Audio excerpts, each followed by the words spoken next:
Holy shit. That was an amazing show, and that is all I can really say about this. My God, was this a fantastic show. What a night for professional wrestling. The Limitless one, Keith Lee, debuts tonight on AEW Dynamite, and I could not be more happy for the guy after everything that he went through in WWE. Let's not forget about CM Punk having to find a partner for his tag match against FTR, his partner, none other than AEW's own Jon Moxley. Another major surprise tonight was Switchblade Jay White. He debuted tonight on All Elite Wrestling, siding with Adam Cole and the Young Bucks. And after the main event for the AEW World Championship between Hangman Adam Page and Lance Archer, Adam Cole stakes his claim for the AEW World Championship as he wants that championship. Tonight's going to be a fun night, guys, as always, and we are here to do what we do best, and that is to entertain all of you. This is the only place you need to be on your Wednesday night. This is the best podcast on TikTok. This is none other than Outside the Brand. Talk to you guys.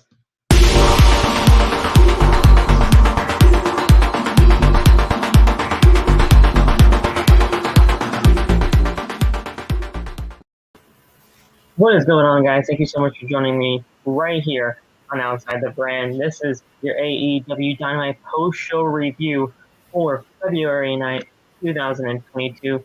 I am your host, Phil, and this is Outside the Brand. Thank you guys so much for joining us wherever you are on your Wednesday night. Guys, well, first of all, here I am with Nate, as always, and also Locke will be here. But Nate, I just have to ask you, how are you feeling after tonight, man? I mean, we had a barn burner show where he kind of really knows how to spark up the conversation between the professional wrestling community. And at the end of the day, I really doubt that anybody is disappointed after this show. He knows what we want, and he totally delivered tonight with Keith Lee's debut. He can truly be limitless. He's a game changer, and this man is going to be fantastic in this company. I personally believe he will be the first ever Black AEW World Champion. But man, I mean, he absolutely delivered tonight. There was nothing. Oh my gosh, what a show. What a show. That's all I really had to say about that. What were your thoughts on everything that happened tonight on the show? Yes, sir. My guy Keith Lee is here in AEW. I'm happy. First of all, how you guys doing? I haven't seen you guys in like dang near a week. This COVID has been kicking my butt, but yeah, I'm feeling better. But besides that, like I said, man, Keith Lee, my guy, bask in his glory. I'm happy that he's here. Also, Jay White showing up out of nowhere. That's right. Didn't expect him. I thought it was Kenny for a second. I'm like, oh snap, Kenny is back, and then all of a sudden, it was Jay White. I'm like, oh, okay. Like I was shocked, but I wasn't all that shocked because, like I said, I thought it was Kenny. Yeah. So I was like, oh yeah, Kenny is back, and then I was like, oh, it's Jay White. I was like, wait a minute. I was like, oh, that must be the Forbidden Door. I'm like, okay. So that is indeed the Forbidden Door. Nate, all I have to say about Keith Lee, Bearcat no more. That man, Bearcat no more. Thank you for saying that. God, the man can truly be limitless, and at the end of the day, he is going to be an absolute game changer for this company. Yes, Bearcat no more. He ripped off that Bearcat persona, so to speak, and he is just limitless as the way that he should be. I'm happy about that. Yeah, I'm really happy about that. The crazy thing about that too is that like I uploaded the video of Keith Lee debuting tonight, and the first comment that I got was Bearcat Lee, and I was like, no sir. No I more, was no like, more. no sir. Yeah, I said, nah, that is dead and gone. I'm like, he is limitless again. So He is yeah, truly limitless. WWE is going to rue the day that they release that man, because yeah, that man is a legit game changer for this company. I WWE swear. messed up big time. They messed up big time on Keith Lee. 100%. And I'm they're happy. gonna mess up, on a ton of other signings that AEW and Tony Khan will be doing. But hey, you can't. And this is gonna be a pause moment, so get ready. You can't blow your load all in one night, right? So you can't though. You can't have like every single debut happen on That's tonight's true. show. Yeah, So trust me, more debuts will be coming.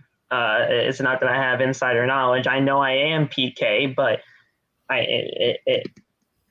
come on, guys, it's a gimmick. But trust me, more AEW signings will be coming in the near future. But at the end of the day, we do have Keith Lee and we do have Jay White.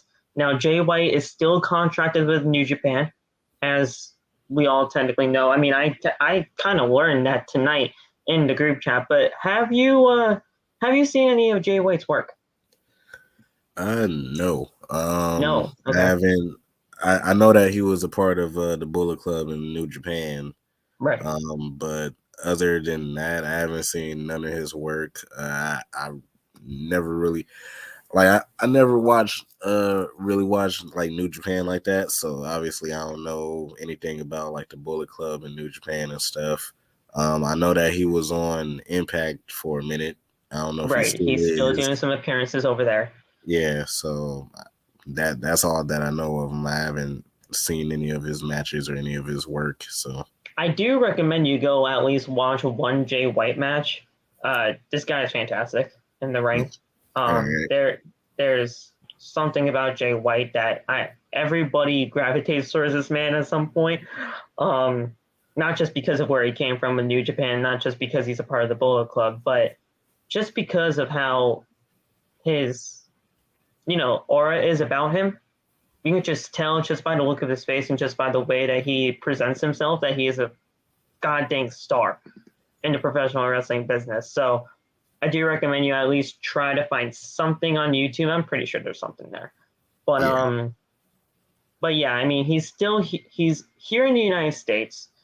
I'm pretty sure he's stuck here mainly because of the travel restrictions. I'm not totally sure about that, but considering travel restrictions with COVID and everything like that, I'm pretty sure he's kind of just stuck here until the time being. But with him showing up here in AEW, I mean, sure, he's got his thing going on with Impact and everything. But what do you think we can see from here when it comes to Jay White, the Switchblade, showing up here in AEW? What do you think we're going to get out of this? What I think will happen, I definitely see the breakup of the Elite happening soon. Probably be Kenny and the Young Bucks against probably Jay White and Adam Cole and whoever else they decide to throw in there. I'm about to say kind of, because we see that Adam Cole is going after the AEW Championship now at the end of the show. So maybe it'd be Jay White and Kyle O'Reilly and Bobby Fish. Maybe I don't know, but I definitely see like Go ahead. Sorry about that. Oh, my bad. Yeah, I definitely see like a battle between like the Bullet Club members though somewhere in there.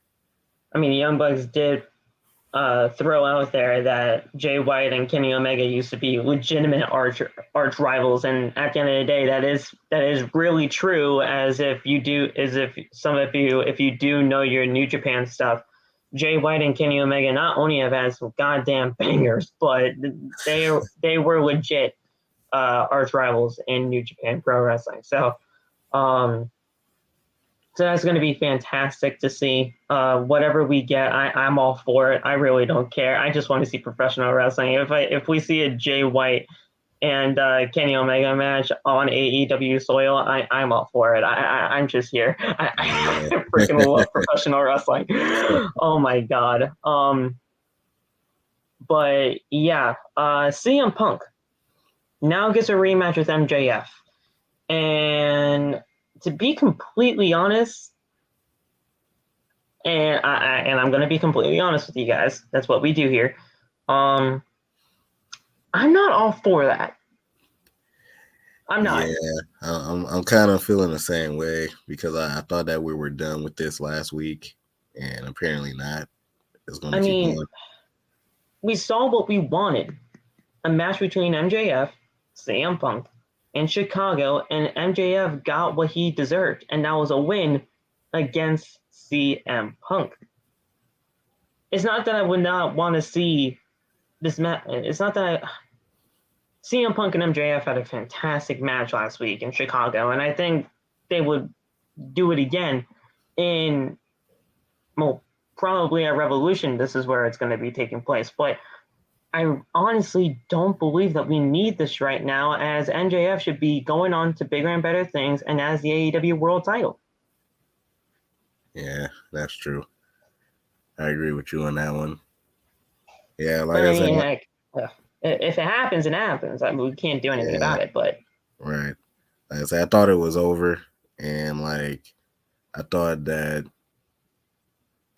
like I guess I could kind of see where it's going because the main goal of the whole storyline between them is to get Wardlow to turn face. right, So maybe this second match between CM Punk and MJF will probably have Wardlow eventually turning face. I don't know where they're trying to go with that, but maybe it'll be the catalyst towards him turning face or something like that. yeah, something in there. Because I mean, let's be all real here. Wardlow is going to be turning babyface, Yeah, and you can clearly see that just by the mannerism that he has, and just by the way that he's acting as of late. Especially during the promo tonight between the whole entire Pinnacle and CM Punk at the start of the show, Wardlow did have some faces on him that he's like, Punk actually might be kind of right in all of this. So we'll definitely see what happens. But I'm honestly not for CM Punk and MJF to go at it again, because I've heard this on social media, and I've heard this a ton of times in the course of just probably us being a professional wrestling fans. You got one chance to do this right. You got one chance to turn Wardlow babyface. Because once that happens, it's over. Like, once that happens, it's over, it's done with, and you can't have a second chance at it. So you better have a great plan in order to turn this guy babyface. Otherwise, it could fall flat on his face, and it honestly won't even work. Yeah. So you got one shot. Let's hope it's the right one. Facts. So, another big talking point that we had tonight on AEW Dynamite was the AEW World Championship on the line between Hangman Adam Page and Lance Archer, the Murder Hawk. This was a fantastic match. Texas Death Match here. Technically a glorified last man standing match, but at the end of the day, that's what they call it over here in Texas Death Match. You had to win by knockout or by the referee's 10 count or by submission. And this was just fantastic. I mean, we saw the top rope actually getting taken off. We rarely see that. It just amazing spots overall. We saw Jake Roberts get involved. We saw Dan Lambert get involved. But at the end of the day, Hangman Adam Page retains the AEW World Championship in a fantastic main event.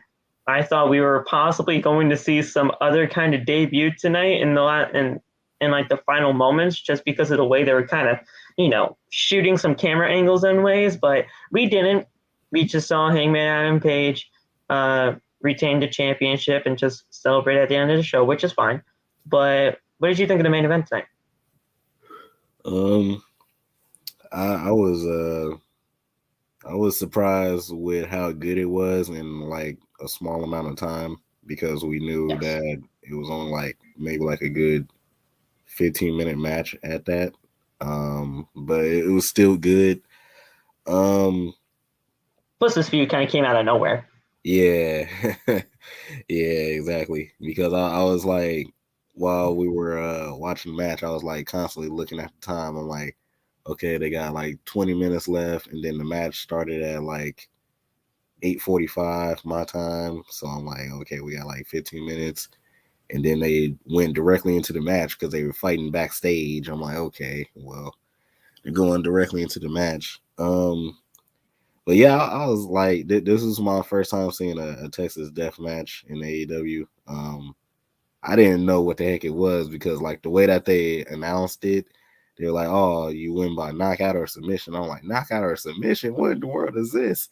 And then like once I saw that the referee was counting, I'm like, "Oh, it's a last man standing match. That's pretty much what it is." Okay. Yeah. But it's a glorified last man standing, but yeah, at the end of the day, you have that little submission thing added in there. So, yeah.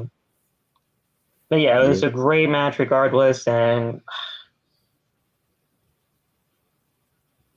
I got some questions about Hangman Adam Page, and I really wish Loff was here to answer some of them too, because Hangman Adam Page, we all know, is one of his favorites in AEW, and I don't know, man. I don't know if it's just me, but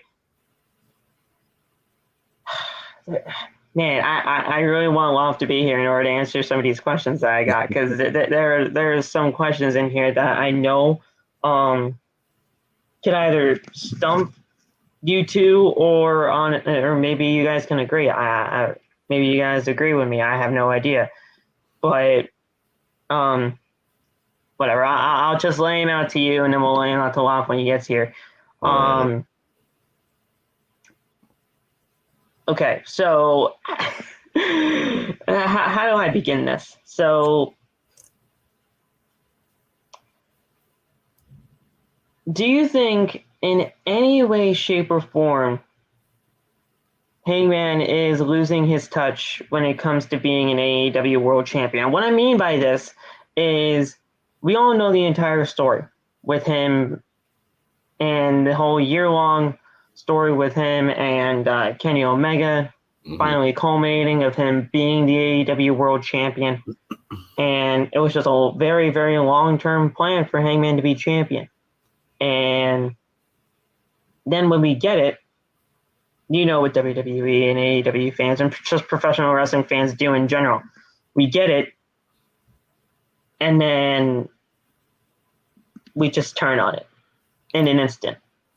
Yeah. We turn on it in a heartbeat, and now we see him. And by the way, this is none of Hangman's fault, but we get it. The crowd turns on it, and now he's just here existing as AEW World Champion. And I feel like the crowd was honestly, the crowd was hyped for this main event, don't get me wrong. But in almost every single feud that he has been in, it's either been a short-term feud or it's just something very, very thrown together, and we can't really let anything breathe as him as champion.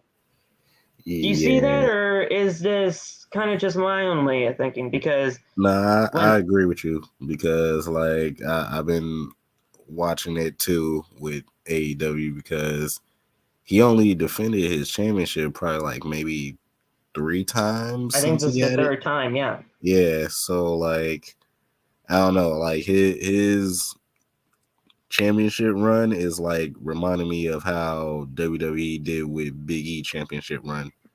Because like I was just gonna bring that up, but I didn't want Hangman to be a Big E situation. Yeah, obviously there is 2 big comparisons, but like just the way that how AEW is doing the Hangman Adam Page championship run right now, it got to be compared to Big E. He hasn't had like a legit feud. Yeah, like for this he had like smaller ones here and there, and then you just throw this one with Lance Archer out of nowhere. Yeah, the Bryan Danielson stuff. Then all of a sudden he's got this Lance Archer. And now it looks like he's going to be having this Adam Cole thing, and we have about I think we have 3 weeks until Revolution. So I don't know. There's no like long-term direction. Like this Adam Cole one, I understand because for one, I mean, he's been wanting this for a while. So yeah, he's a number one contender, and it's only right. And then also, him and Adam Page had bangers of matches in like the indies and stuff back in the day. Right. So like I can see where they're going with this. Hopefully, this one lasts for a minute, but other than that, like it's just been a whole bunch of thrown together like feuds and stuff like that haven't been lasting a while, and yeah, like that's just how it is. I don't know what to say, but I would never want Hangman Adam Page's reign as AEW World Champion to be cut short, but when it comes to this AEW World Championship, it deserves to be in a big major spot in this company. And if it's Adam Cole to do that, then I don't know, man. I mean, we could see something. I don't know. It was just a talking point to bring up because at the end of the day, I mean, we love Adam Page. I think Adam Page is one of the best things going on in AEW as a professional wrestler in this company. But the storylines have been lackluster as champion. And again, that's not his fault, but there's nothing long term here, or there's no direction. It sucks. And then I'm pretty sure when Kenny does come back, they're probably going to throw Kenny up in the mix too. So yeah, because unless especially about the way he lost it. Yeah, unless they have something else planned with Kenny with the Young Bucks or something like that, but. Because let's say Adam Cole does get the AEW World Championship at Revolution, and he does beat Hangman. Kenny Omega could come right back, feud with the well, I don't know, either side with the Young Bucks or feud with the Young Bucks, depending on if they're still with Adam Cole. And we have an Adam Cole versus Kenny Omega match at All Out or whatever the next pay-per-view would be for the AEW World Championship, because Kenny Omega's probably going to get slid right back in there, like you said. Yeah. So, I don't know. I would never want Hangman's championship run to be cut short, but if it's Adam Cole to do it, it's Adam Cole. I mean, right. I don't think anybody would be upset about it, but I don't know. It was just a talking point to bring up, because I'm like, I feel so bad for Adam Page, but it's what WWE, it's what wrestling fans, I should say, do. We want it for 1 second, and then the next time we turn on it. Yeah. Again, it's not his fault. I want to reiterate that so much to you guys. It's not his fault by any means, but that you know what I mean. I can't really get the words out, but at the end of the day, that's what we got. Those are just some of the talking points that we will be talking throughout the night here, guys. What I do want you guys to do, I want you guys to try to follow us on social media. All of the TikTok links are down in the description below. Make sure to hit that thumbs up button as hard as you possibly can. We would love it to get to 10 likes tonight on the stream minimum. That would be greatly appreciated. Hit that subscribe button down below and turn on the bell for all notifications. Follow myself on social media at PhillyMatt_. That's on Twitter and Instagram. Go get your t-shirts. Bonfire.com is the exclusive home of Outside the Brand and its merchandise. Nate, come on, we got the merch now. It's going to be very, very fun. You guys got some great stuff over there. And guess what? The store will continue to grow and expand as more designs get on over there. Nate, we're all trying to get our designs over there I'm actually probably going to be working on my designs as soon as I get off the stream tonight. But at the end of the day, we got merch now. It's going to be a ton of fun getting that to every single member of the OTB family. It's a great time right now that we got merch. Yes, sir. I can't wait to design my stuff too. If you ever have your designs or whatever, you can just send them over to me. I'll put them over. All right, bet. So that's your T-shirt, and you can also get the official OTB hoodie. I know my boy Saul, he was in the chat right now. He has one. He couldn't wait. And man, he said the quality is absolutely superb. It's such a comfortable. As soon as he found out that we had merch, he was like, "Yeah, let me swipe this card real quick."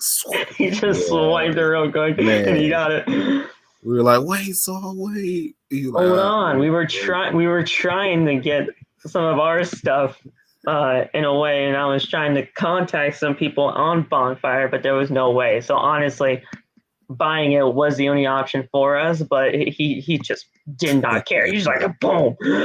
He just does it. That is the exclusive home of Outside the Brand merchandise, so go get your stuff tonight. And trust me, once we actually do, like,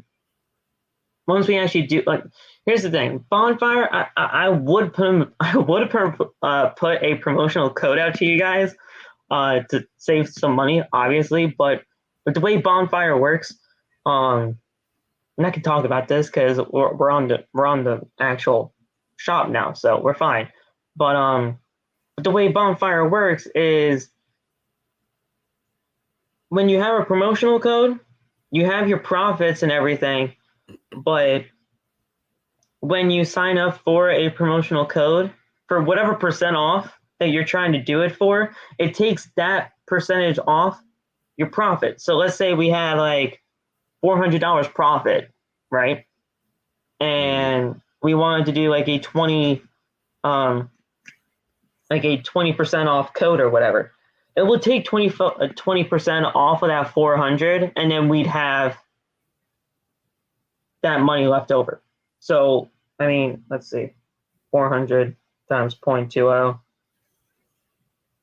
400 minus 80. We'd have $320 left in profit. I don't know. It's a very, very strange way they do it, but that's the way they did it. I tried to contact everybody on Bonfire to see if that would actually, to see if that's actually how it worked, and that is. So, and that was just like a one-time, like 20% off your profit, and then obviously when people buy the merch or whatever, the profits would obviously go back up. But that's how they did it. I don't know. But we will get that promotional code out to you guys once we do have enough profit in order to get that code out to you guys at some point. So that's how we're gonna do it. I believe we actually do have somebody here. I believe it is Loft. So yes, it is my boy Loft. Loft, you're here. Good morning. Almost half hour 30. half hour for us though, and it's 12 o'clock in the morning. But tonight, fantastic show. Keith Lee debuting. It was an absolute game changer for this company, and I will stand by that. You had CM Punk and not Bryan Danielson. Soon, CM Punk and Bryan Danielson will team up, but this time it was Moxley. And also, we have Switchblade Jay White here. It was fantastic. Yeah, this is a great show. Every time I tend to watch this show, after like months of not watching it, it turns out to be good. So I think I'm gonna just like take like 4 months break in between and just not watch the show. Yo, no, you can't stop now. Jay White just got here. Keith Lee just got here. You can't stop. I'm still marking this on my calendar. I'm not watching next week. I'm not watching next week. You better watch when I'm there. I'm there in 2 weeks. Are you gonna be wrestling? No, but I'll be there in the crowd. He's gonna be wrestling. He's gonna be wrestling J Cargill. Oh no, he better not. I'd lose in a heartbeat. What do you mean? Oh, Phil, that shooting star press by AQA. Dude, oh we'll my talk about God. I need we'll y'all talk to about respect her. AQA. That Who is she? Now you know, right? Say you know. We will talk about AQA. We will, because she fucking impressed the hell out of me, and that was my first showing of her. Yeah.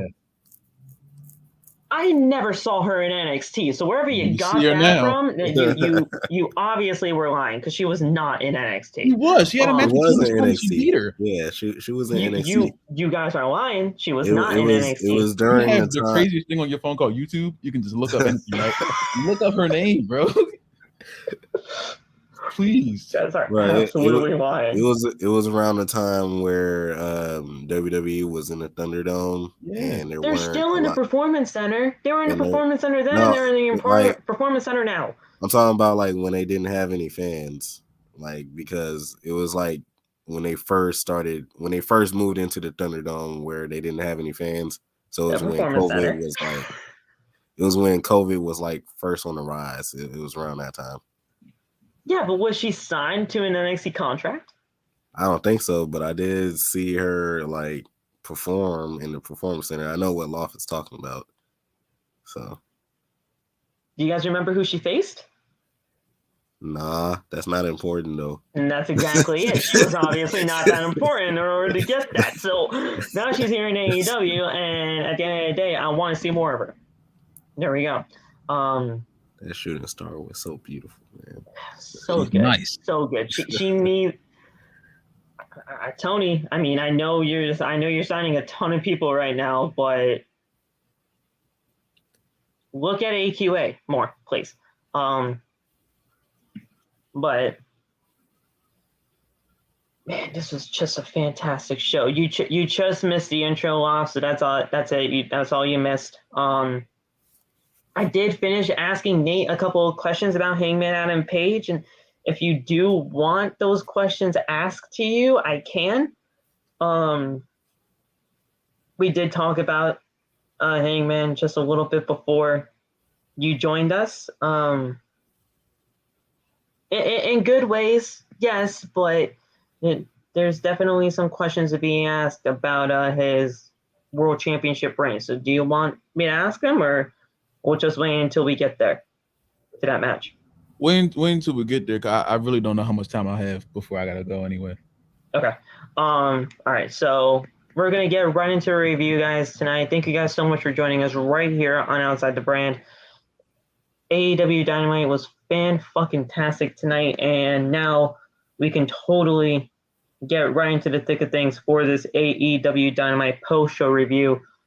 Let's get this stream to 10 likes, and we will get right in to the show tonight. We start off with MJF, as always, and he is going to be speaking to Atlantic City, and he is carried out on a throne. Fantastic. And women in bikinis flank him, and he's just living life. He's living life with, like, he's just enjoying everything about it, you know. And MJF and the Pinnacle do a big group hug, and confetti falls from the ceiling. MJF says that last week he made it crystal clear that he was the best wrestler on the planet. He is better than the best in the world. Shut the fuck up, chance happened. And MJF says that he beat CM Punk twice in Chicago. He decided to whisper in his ear, "You suck, chance happened." And MJF thanks Shawn Spears for helping him beat CM Punk, but not Wardlow. Spears says that he got MJF a gift. It's a new MJF shirt. MJF says that he is here to make a statement. It's time to become the AEW World Champion. This guy is fantastic. This guy is fantastic in every single thing that he does. I can't I can't stress enough to you guys how much I love MJF, and especially with the way everything's been going on right now with him, he's the man. He's the man. MJF is that guy right now, bro. MJF is that guy right now, and I can't wait until he gets his title shot. That's all I'm waiting for. Got anything to say off about this man? This beautiful man known as MJF? His promo was cool and all, but I did not want to see him make out with that girl. That was a little weird, yes. I was just about to say that. You know? Yeah, I was just about to say that. Like, bro. The kiss on the cheek was cool, but damn, there's kids with this motherfucker. Why you know? That was a little bit weird, yes. But I want to see that. He's living life, man. I mean, you can't blame the guy. Yeah, I can blame him. That's what I'm doing right now. Yeah. Watch out, he's gonna block you on Twitter. He's gonna block you on Twitter. He'll find this. I don't care. Honestly, it would kind of be an honor to get blocked by MJF or get called a mark or something of that. It wouldn't honestly be an honor. My guy was just out here like straight sucking face. I'm like, bro, what are you doing? I'm like, all right then. I'm like, that's the first thing I want to see when I'm watching AEW tonight. That's great. Yeah. All right. I want to see that tonight. So CM Punk then walks out on the stage, and Tony Schiavone gets up to interview him. Punk says that his win last week, MJF's win last week, was a subject to his spray tan. I don't know what that was about, but that was okay. Punk says that today he has some friends. Darby Allin and Sting come out of the entrance tunnel, and Punk says that he'll get what he wants, a rematch. But he isn't talking to MJF. He is talking to Wardlow. Nobody in the ring would win anything if it wasn't for Wardlow. Wardlow needs to grow some balls and he'll leave the pinnacle, says CM Punk. MJF says Wardlow is his best friend. Dax says that he wants a rematch. Punk says that the three of them want a rematch and he wants his hands on Little Max. MJF says that he won't be wrestling in a cesspool like Atlantic City, New Jersey. MJF says that if Punk beats FTR with any partner of his choosing, he'll get his rematch. But he can't team with either Sting or Darby, so pick somebody else. But who could you find that is actually going to team with the likes of you? MJF says Wardlow has a match next. This was great. But like I said earlier on in the show, and Nate and I talked about this earlier, well, if you can, okay, looks like Saul's here too. Hey, buddy, hi. What's up? God, Saul, Jesus Christ. I had to say hello. I had to say hello. I had to. I can't stay away, man. This is a great first segment, but like I told Nate at the beginning of the show, and you guys can chime in as well, I do not want a rematch of CM Punk and MJF. I don't. We got what we wanted in Chicago, and that was the perfect way to do it. So why are we getting this match again?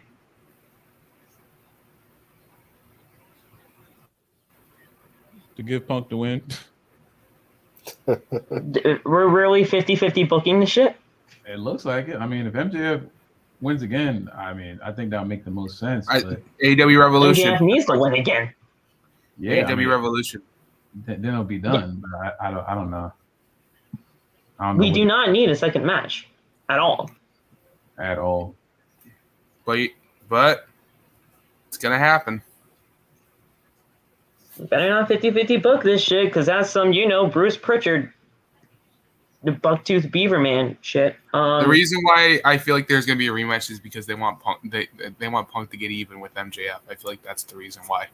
So what? We 50-50 book this, and then all of a sudden we get another one at the next pay-per-view? The next pay-per-view is in like 4 months away. Yeah, pretty much. We cannot do a three thing a 3-match series between these guys. We've seen now way too much when it comes to AEW feuds, and I was about to say, wait, hold up, Phil. I was gonna say, hold up, man. I was like, there's a bunch of rivalries in AEW that has such a thing. I was gonna say we've seen that way too much. That's what I'm saying. We've seen it way too much. So having a 3-match feud between these guys, one match and it was over. That's what I would have wanted. And at the end of the day, like I said earlier, MJF should be focusing more on that world title. Because we want that world championship thing. We do. He's going to get so much heat when he wins that title. I'm telling you that. And that's what I want. That city, when he wins that AEW World Championship, man, it's going to be astronomically. It's going to be like John Cena in the ballroom all over again. Bro, that's going to be fantastic when he wins that. When he wins that championship, and then the next city, oh my God, imagine. I want him to be in Connecticut so bad. Wait a minute. Bro, guys, I just had the thought. What's up? What if he wins the world title? Wait a minute. So you said, what if he wins the world title against who's the biggest star right now in AEW?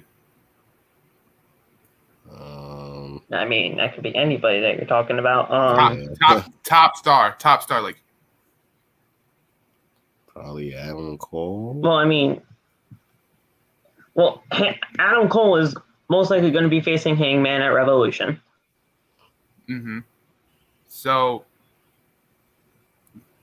I get that man is hate, but let's say him and Cole had the match, but they have it at his hometown, and he beats him. What, in Adam Cole's hometown?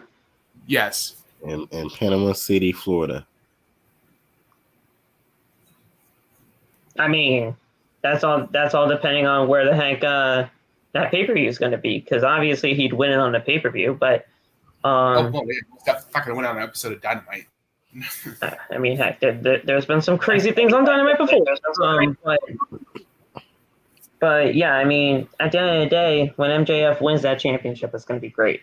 So we'll see what happens from there. We come back from commercial break, and Tony Schiavone is standing with Andrade, Sting, and Darby Allin. Andrade says that he's finally found them. Everybody knows Darby works for Sting. Sting says that Darby is not a kid. He should speak to him mano a mano. And Darby says that he won't work for Andrade. He'll become TNT champion. Andrade says he will become TNT champion. I want it. I'm actually hyped. Andrade needs something. Give that to me. He needs something. Give that to me. I'm actually hyped about that. I'm like, give that to me. Andrade into the TNT Championship. I'm actually happy about guys. That. I'm like, if they do it though, make it into maybe at least a triple threat match or a fatal 4-way match, something different. Because I'm just tired of seeing like a whole bunch of just regular one-on-one matches. Like, you know, add some variety to the matches. I don't feel just. I'm good. Sorry. Click the wrong button. Hang on, guys. Hang on. So you know how they color? So you know how they always change the title on the TNT title all the time, right? Yeah. I can only imagine what the title's gonna look like when Andrade wins it. They're not changing. They're not changing the TNT Championship anymore. They're not. Yeah. Are they done with that? Are they done with that? Is this the actual? They've been done with that now. Miro was a specific case because when he wanted it, he did that to enhance the character for him. That's it. I was wondering because I was saying if they change the title again, I can only imagine Andrade winning the title and he has it in the Mexico colors. I mean, Andrade can do it to enhance his character too, but I highly doubt it. I mean, we're done with that. For me, that'd be sick. But yeah, I mean, Andrade needs something. Him getting himself into the TNT Championship picture. That's the best thing for him right now. Get him away from the goddamn Hardy family office. My God. Man, I cannot stand that shit. Please. You see Matt walked off. Like Matt walked off, and I'm going to be so happy. He walks off, and then all of a sudden he comes back next week with Jeff Hardy. That would be fucking insane. Matt walks off. No, this man was like, he's like, hang on, let me go call Jeff. See if well, no, here's the thing. He walked off tonight, right? And we're gonna get into everything very soon after this whole squash match happened between Wardlow and the Blade. But we'll get there. Matt Hardy walked out tonight, right? And he's not going to show up in AEW TV for at least the next few weeks. I guarantee it. Is he taking time then off? When he comes back, I don't know if he's taking time off, but this is just my speculation here. Okay. So he walks off. He's not going to be on AEW TV for like the next few weeks or whatever, for at least the last few weeks of Jeff's 90-day don't compete. And then as soon as he comes back to AEW, the first appearance, we can see Brother Nero or at least something of that nature when it comes to Jeff Hardy, and we'll see broken. I was thinking the exact same thing. I said, watch. I said, Matt just left. I said he's not going to be back until like March or something, because that's when Jeff is supposed to come to AEW or something like that. I said the middle of March is when his contract ends for 90 days. I said, watch. I said Matt is going to come back and be broken, and then all you're going to hear in the background is, I classify myself as obsolete, and everybody is just going to go crazy. I'm like, wait, can they say that? Can they say obsolete or no, because Impact? That's his gimmick. The whole deleted thing is his gimmick. Yeah, they can do that. Nobody trademarked that. Okay, yeah, they can do that in AEW. I was say, so if I see the broken Hardys, the Hardy family office. So if I see the broken Hardys, guys, that's going to be the most over tag team. I'm sorry, but it's going to be right up there with the Jungle Express. I was about to say, Matt debuted as broken Matt Hardy in AEW. Right. So yeah, but I'm saying if you get Jeff in there too, you got broken Hardys. They're going to be right up there with the Jungle Express. They're going to be tag team champions, so you guys are going to have to figure that out. Oh yeah. Second off, I just got a perfect match. I mean, that's just going to be it's going to be so good. And I know, Lop, I know you're staying silent because we're all just talking about this and everything, but I'm so sorry, bro. We're talking about Jeff. But we're just going to have to. Oh, we're talking about Jeff. It sucks. I don't know if it sucks for you, but I mean, we're all happy about it, but I think it's almost inevitable. I was going to say, I don't want him there. I don't want him there. He just wants him to retire peacefully. No, just anything but that. Like, God. I was about to say, don't worry, he's gonna show up at an indie show first before he show up in AEW. He's right. Yay. The first contractually obligated thing that he has is that independent show. So, I was gonna say, Philly, did you offer him a contract? Did you send it to Jeff or not yet? I just type out the contracts. It's up to TK in order for them to actually hand out to people. I just write up the contract saying, "Hey, you come here and you come." Hey!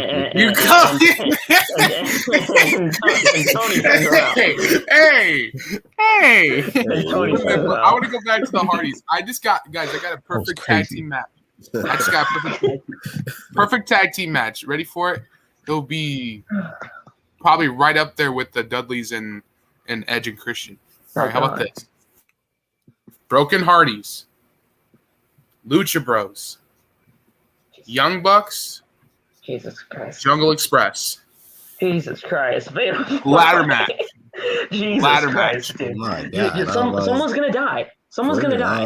Someone's gonna die. Do you want someone to die in that match? I mean, no, I just want to see Jeff Hardy swanton bomb the Young Bucks through a ladder. So you gonna leave FTR out too? Oh wait, they can be part. You know what? Yeah. Okay, you know what? Let's just add every single member of the tag team division in that ladder match. No. Just have her okay. Let me do it again. Broken Hardys, Young Bucks, Jungle Express, FTR,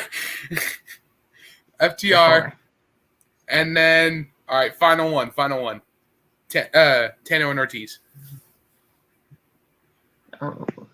fatal 5-way ladder match for the tag titles. You're insane. I'm a genius. I'm insane, but I'm a genius. That would be great, but someone's gonna die. Someone's gonna die. I just want to see the Bucks go through a ladder. I just want to see Jeff do the Swanton Bomb through a ladder. And then all of a sudden, Bask show up in that match too, and then I was like, "Oh yeah, I'm here." Tony, now. if you're watching, and Tony Khan, listen, if you're watching, make that match happen, please.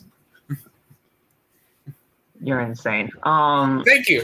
You're insane. Speaking of Santana and Ortiz, Chris Jericho has his mandatory inner circle meeting with the rest of everybody. We have Sammy Guevara there, Jake Hager. Finally, he comes out of hiding and he's here. And Jericho says that he hasn't seen Santana and Ortiz all day, but they soon make their entrance, and Santana and Ortiz have new music, which I don't know if you guys caught that or not, but they have new music, which almost kind of signifies in a way that they're kind of out, they're kind of done with this inner circle. So new music. What do you guys think about that? Did you hear it? I don't like that. I don't like the inner circles splitting, man. I really don't. I really don't, man. Because this faction it got me into AEW so much. Yeah, freaking. I low key cried, bro. I was like, oh. I didn't let out a tear, but I was like, just heart. It has to happen, guys. Jericho is on his last legs when it comes to professional wrestling. He's gonna retire. We know he's gonna retire eventually. 31 years. 31 years. And that's nothing to be shy about. I mean, 31 years in professional wrestling is nothing to, be ashamed about. The guy is an absolute legend. Obviously a Hall of Famer, no matter where the heck he's gonna go. I'm gonna cry when he retires, because it's gonna be so weird. As long as he's a commentator. Well, that's the thing. I think it wants to focus more on that, because he does need more practice at it. Trust me, because at times he's just yelling, and it's just Jericho being Jericho. But hopefully, he can't be JR. I'm telling you right now, Jericho, you're not JR. well, Jericho's Jericho. And you're just gonna yell whenever. But Jericho says that they deserve their own spotlight. But it wasn't cute when they did not tag him into their match. They embraced him. They embarrassed him. My bad. It was demeaning. They took away from the fans seeing Jericho wrestle. Why did they do it? Santana says enough of the corny shit. Jericho only cares about Jericho. Everything has always been about Chris Jericho. They always have to come to his rescue whenever they get any spotlight. Santana says the days of them playing second fiddle is over. Jericho has stood in their way, but the fans kept them going. If it wasn't for Ortiz, he would have dropped Jericho a long time ago. Jericho says that he reminds me of Eddie Guerrero. Eddie Kingston has poisoned them against him, but he is the influencer of this company. Jericho has given them more spotlight than anybody else since joining AEW. The loss to the Young Bucks for the AEW Tag Team titles almost a year ago was not Jericho's fault, but when he brought them into the inner circle, he might have brought the wrong guys in. He brought them into the inner circle, and he can easily kick them out as well. Jericho says maybe they invited the wrong two members of LAX to join the inner circle and asked Jake for Homicide and Hernandez's number. Santana tries to attack Jericho, but was held back by Sammy Guevara. Sammy says that he loves them and they are family. His goal is to become the greatest champion of all time, but with the inner circle, That obviously cannot happen with the way everything's going down. So he takes off the Inner Circle jacket. He says, I've quit the Inner Circle once before, and I can easily do it again. So sort this shit out. And then Sammy leaves. To be honest with that, when it comes to Sammy, honestly, I feel relieved. I was like, please don't let Sammy turn on one of those two. Please don't. And then he walked out. I was like, oh, thank God. I thought you were going to turn on one of them. Sammy's not even really a part of the Inner Circle that much anymore anyways, because he's not really associated with them anymore. He's never really associated with the Inner Circle, with Jericho. He's not standing alongside Hager, obviously, because Hager hasn't even been seen in months. This is the first time we've seen him in God knows how long. And Santana and Ortiz are doing their own thing. So the Inner Circle's done. The Inner Circle's done. And I'm fine with that. You got to put my emotions there, Phil. I'm just playing. I'm sorry, but the Inner Circle's done. And I'm okay with that if it allows Santana and Ortiz to go do their thing. If it allows Sammy Guevara to do his thing as TNT champion. And Jake Hager, I got no idea what Jake Hager is going to do, because I think he honestly might be one of the guys that gets cut, sadly. And that's not anything towards him. I think he's absolutely great, but or is he going to be stuck out of everybody in that group, Jake Hager was the oddball out to me. Or is he going to be stuck in the files like where Brian Cage is, and like where all those people that are still in AEW but they're not on. He's been stuck there. I mean, this is his first sighting in months, so he might go back to MMA. Might as well. Exactly where I see him. Might as well. The man's 2-0. Man's like 2-0. Man's 2-0. I don't know, Laf, where do you see with all this Inner Circle stuff? I mean, did you see all of this, and where do you think everything's going to go from here on out?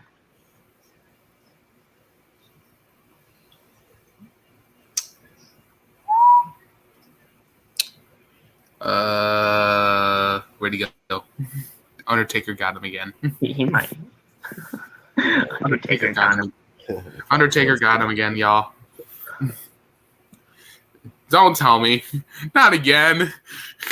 Stop, Saul. Yeah, Stop. he be tired, bro. Hey. If it happens, it happens. Yo. But Inner Circle stuff happening. It's done. It's pretty much done at this point. But Sammy Guevara leaving, threatens to quit the Inner Circle once again. Santana and Ortiz, they're fed up with Jericho. What's going on with this? I need them to break up. You want them to break up officially? No point having them there. Jake Hager.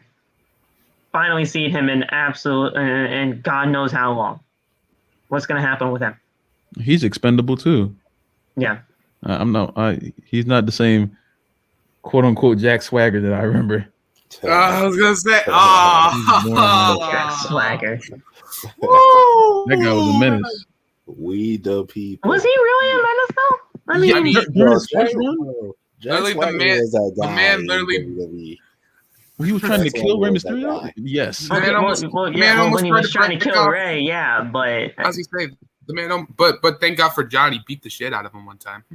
Jack Swagger's first run on SmackDown was amazing, and then he left and came back with the beard. It just got bad after that. No. He was around. No, he went to Raw. And then all of a sudden he went under the mid card. And then all of a sudden, one time, like I said, as far as I remember, last time I checked, he got beat the shit out by John Cena one time. He was with Zeb Coulter. Yeah, once him and Zeb Coulter and Cesaro formed the Real Americans, then it went all downhill. Mm-hmm. But then he was in 2016 SmackDown, and he was doing a feud with Corbin, and all of a sudden that fell off. I don't know why. That was shit to begin with. Jack Swagger and Corbin. I mean, come on now, give me a Corbin break. Lay off on Corbin. Seriously, blow him off is great. When Jack Swagger was in the heavyweight championship run, my God, bro! Like the actual world heavyweight championship run, that I'll agree with you on, especially with the whole Rey Mysterio. Underrated. Be stopped. Underrated. Not be stopped. Until he lost to until Rey Mysterio took the title. But I think he's going to be one of the guys that gets cut, sadly. And honestly, at the end of the day, he can go back to Bellator, and Mauro Ranallo can call his fights. Hate it when Please have Mauro Ranallo come to AEW at some point. I'd love to see Mauro Ranallo, JR, and Tony Schiavone all in a 3-man team. That would be fucking fantastic. Oh, that's great. Wait, don't leave my man Jim. Wait, did you say Jim Ross? I was gonna say, don't leave my man Jim Ross. I said JR, Mauro Ranallo, and Tony Schiavone. I gotta hear Mamma Mia. 3-man team. I gotta hear Mamma Mia when I gotta hear Mamma Mia. When Kenny Omega was on that Impact pay-per-view, and they brought in Mauro to call his match against, I think it was Rich Swann that he was going up against. Yeah, that was fantastic. We heard Mamma Mia's, we heard everything. I'm like, yes, we need this in AEW. The man's the commentary on everything. He's the commentary on boxing. He was a commentary on MMA, and then he was commentary in WWE. The man is goated. The man is goated on the commentary team. For real. Mauro now was the real voice of NXT, and then all Facts. everything that happened there. Facts. Him and JR was my dream commentary team in NXT. If they brought back JR, actually. Guys, up next, it's time to bask in the glory of AEW. Yes! Lee officially debuted tonight in AEW in the Face of the Revolution qualifying match against Isiah Kassidy. First of all, this man looks great. Second of all, this guy, he ripped off that Bearcat persona, and at the end of the day, Keith Lee is back. He's on Elite. Bask in his glory. This man is going to be the first ever Black AEW World Champion, bar none, easily. Yes. Please. Guy's fantastic, and he looked so good tonight. Him and Sammy Guevara need to have a match. I was saying, apparently, Keith Lee is already in the contendership for the TNT Championship already. Let's go! Well, I mean, here's the thing. He's in the Face of Revolution ladder match, and whoever wins that ladder match gets a future TNT Championship opportunity. If he wins, I actually wouldn't mind if he was TNT Champion, honestly. As much as I love Sammy as TNT Champion, honestly. Fast tracking a guy like him to a championship so quickly. You wouldn't want it. I mean, I'd love it, but not too early. Because even some of my followers were saying that too. They're like, "Oh man, Keith Lee." TNT Eventually, Josh. I'm like, man. Eventually. I said he just got there. Like I said, everybody pump the brakes before y'all put a title on him. Let him build himself up first. Right. I said he don't really need the TNT Championship right now. I'm going to Josh's comment. Josh, he will get there.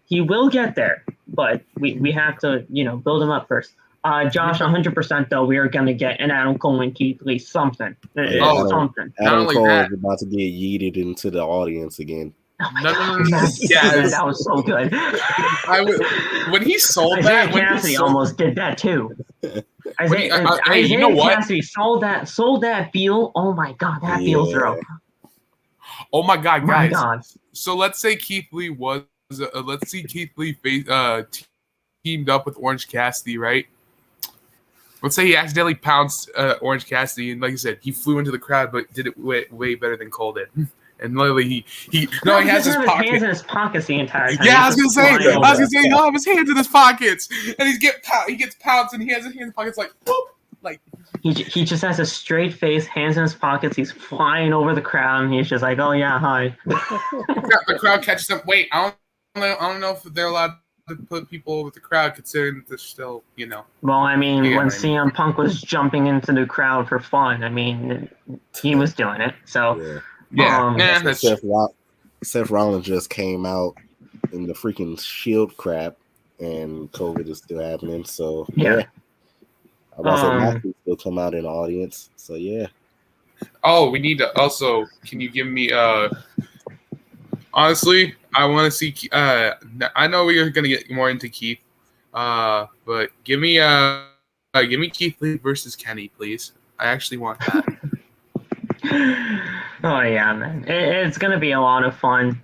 Just seeing Keith Lee here in AEW. To go over the actual match though, because we do have to, do some kind of reviewing of the actual matches here.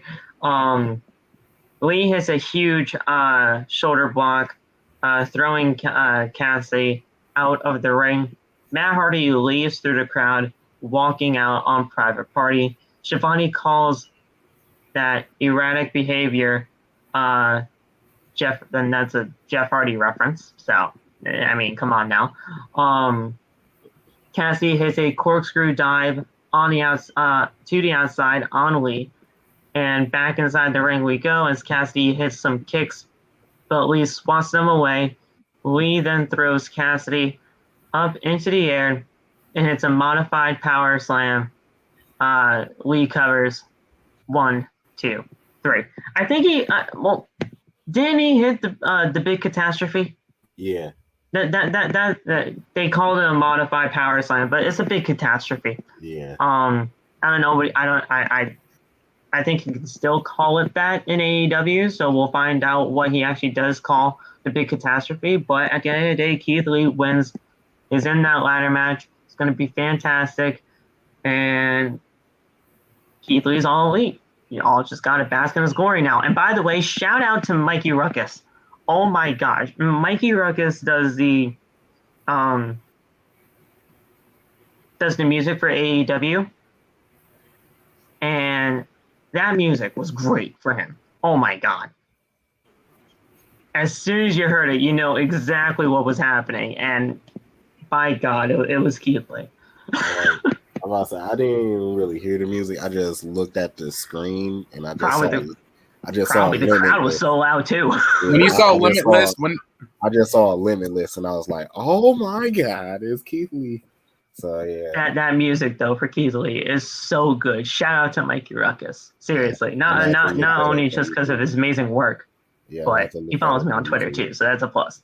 Wait a minute. What? Wait, what? Whoa. I told you this, huh? Oh yeah, that's right. I told you this. I'm sorry. Mikey Ruckus follows me on Twitter. I'm like, am I missing something here? I'm also Phil has the plug with everybody, bro. I told you Mikey Ruckus follows me on Twitter. He's all elite for a reason. I was gonna say, wait, hold up. So let's say you're on the show. I have Mikey Ruckus. Once TK follows me. Wait a minute, Phil. Let me ask you something. You think you could possibly tell him to make an OTB theme or something? Listen, that would be fucking fantastic if we just hear it's all up. We just hear almost everything about OTB, and all of a sudden it's just. And they're gonna be like, who are these guys? And they're like, it's outside that brand. Well, we don't need him. That's what we got Loft and Batch for. Come on, man. I mean, Mikey, if you wanted to work with Loft and Batch, that would be great too. No, Phil. I still want you to be in the booth. And Batch work along with this motherfucker. Come on, Mikey Ruckus. You would not want to work with I don't know no man named Mikey Ruckus. I don't know no man named Mikey. Only Mike I know is Michael Jackson. I don't know, man. Mike Wazowski? Talking about Mikey. His name Mike Wazowski? Michael Jordan? Mikey Ruckus did all about the boom. What you mean? No boom. But Phil, if we're talking about throwing some tracks, I mean, come on, you and Batch and Loft, Phil spitting bars. I know you got bars. Loft still needs to send me over a ticket so I can get to Philadelphia. I'd be in the booth like that. It's no problem. But he needs to send me a ticket so I can get there. Also, Britt, I can't believe this, but I feel like Britt wants to hear you spit some bars. I'm pretty sure Britt wants you to spit some bars. Listen, Britt knows about my bars, okay? Britt knows. Okay. Okay. All right. It sucks we never got her tonight, but she knows about my bars. Pain. But Loft, in all seriousness, though, Keith Lee in AEW, this is fantastic for him. He looks absolutely fantastic, and he's a game changer. WWE is going to rue the day that they released them in, for sure. Rue the day. Never thought I heard that phrase again. Rue the day. I'm happy he's there. He looked good. I'm happy to see him. Okay. He looks is a good, good too. signing for you. This is a good signing for you. Yeah, I'm happy he was there. You're happy about this one. Hey, let my man Ricochet go and let me see what he can do in All Elite. Please. No. Let Ali go I'm about to first. say, let Ali go first, please. Let Ali go first. Never mind. Well, why can't we get Ricochet?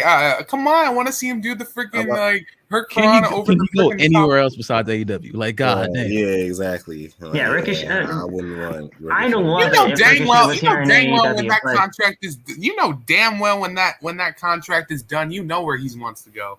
Not Bro, they got my everybody man needs to doing the go to Dougie out AEW, here. and I'm an AEW guy. Not everybody needs to go here, man. Not that's everybody true. needs to go here. Not everybody do. Yeah. When this company is top heavy in a year, y'all can come on this podcast and say, "Oh, there's too many stars," and I'll be screaming at you. I'm gonna be enraged. Be like, yes, yeah. Listen, people I'm call prepared me for all the PK for a reason. They know I'm an AEW guy, but at the end of the day, not everybody needs to be here, and that's where I'm at with Loft now. I'm still all here. I 100% agree with that. Like, I'm an AEW guy through and through, but not everybody needs to be here. Hey man, did any of y'all notice Keith Lee being slow or out of shape at all? Or anything No, like not that? at all. Actually, No, not okay. at all. Not at all. Because I thought I was tripping because He looks one of my followers like, yo, he looks like so out of shape and stuff. I'm like, bro, he's Excuse like, you. We don't buy I'm like, shame. first He of looked all, great to me. I say He he's looks 340 fantastic. pounds. What are you talking Like, about? He moves a lot quicker. He moves. Yeah, I'm like, he's 340 This man moves pounds. a lot. I'm like, my guy is doing leapfrogs and backflips and stuff at 340 He had this pounds. type Tell me of, somebody who can't do that. he had this type of energy about him. He was happy to be here in this match. I would. You can tell. Well, I mean, obviously, I think anybody would be happy about being in this type of opportunity. But like, he shed that Bearcat stigma off of him. Fuck that Bearcat shit. He is limitless now, and he can truly be limitless here in AEW. Like, there's nothing about this man that, like, this man is a game changer. And at the end of the day, he's going to be fantastic.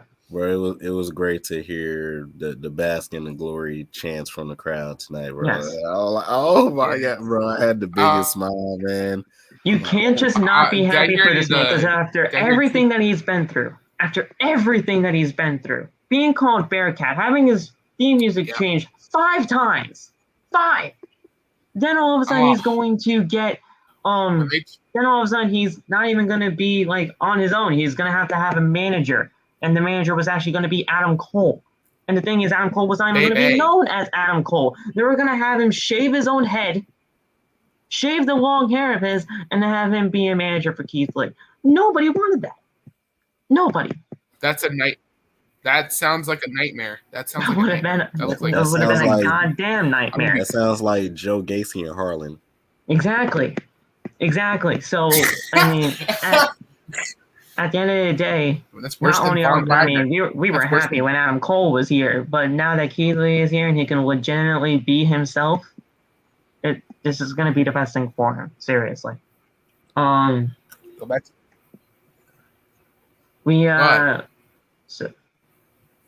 So we have. Somebody was saying something. I thought I heard somebody, but. I thought I heard Laugh say something. I thought Laugh was going to say something. What were you trying to say, Laugh? Nothing? Okay. I didn't say no. All right. Okay. I thought I heard somebody, but it's okay. So we had a Thunder Rosa and Mercedes Martinez video package, and it looks like, I believe they said next week we're going to have a no disqualification match, so that should be great between those two. Oh yeah, for sure. I mean, this is going to be great. Oh, Suplex is here. What's up, man? Suplex, my guy. Suplex. What's up, man? What's up, Tyler? How are you, my man? Keith Lee showing up in AEW. That's fantastic. And I saw you on Twitter tonight. You were so happy, and I believe everybody. in the IWC was happy about Keith Lee showing up in AEW. Sammy Guevara made his entrance with his cue cards, and he was talking about being TNT champion and all that stuff, trying to be a fighting champion. But when we came back from commercial break, FTR made their entrance, accompanied by Tully Blanchard. CM Punk makes his entrance. He looks towards commentary, thinking like, "Oh, hey, I think I might have somebody." And at the end, I swear to God to you guys, I thought it was going to be Samoa Joe. For real. I thought it was going to be Samoa I was Joe. getting hyped Come up. on, man. I was getting so hyped up.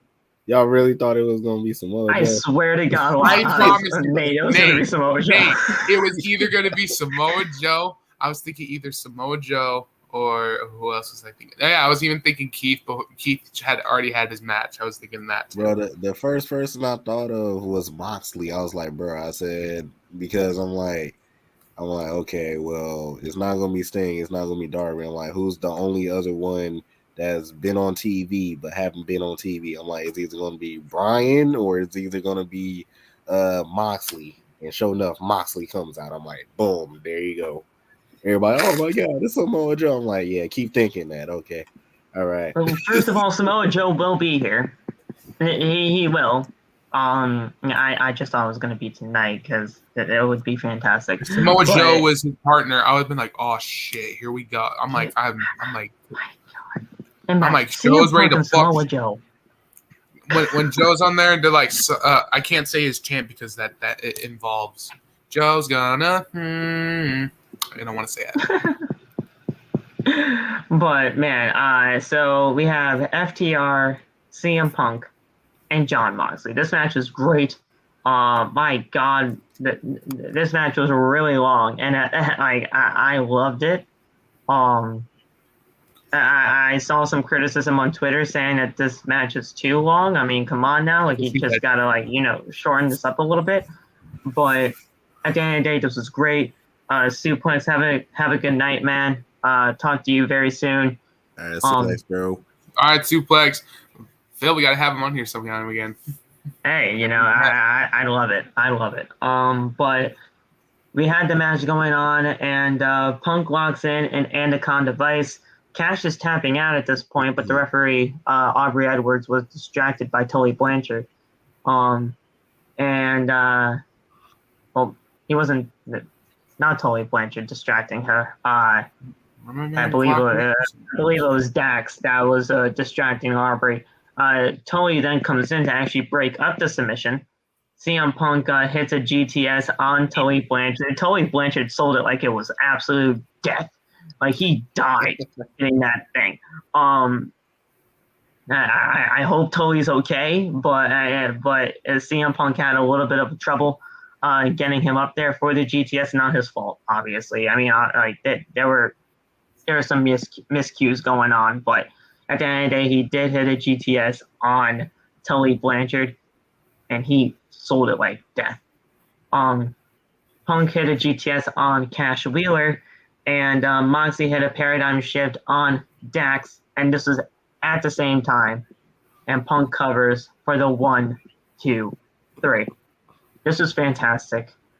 Punk and Moxley worked very well together. Was this a makeshift tag team? Sure, but this was all just to set up a rematch for MJF. I don't want it, but this was to set up a rematch for MJF and CM Punk.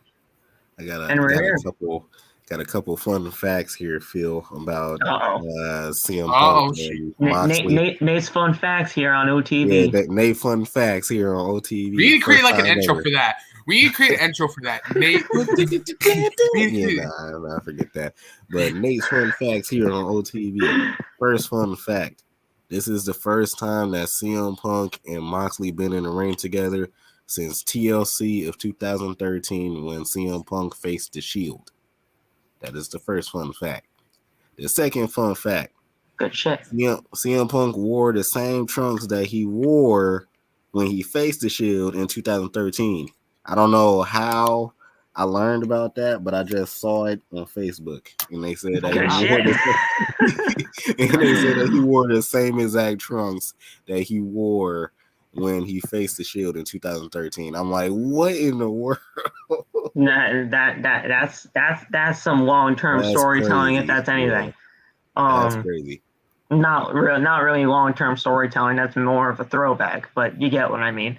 But that's insane. I would have never guessed that. I mean, the 2013, that was so long ago.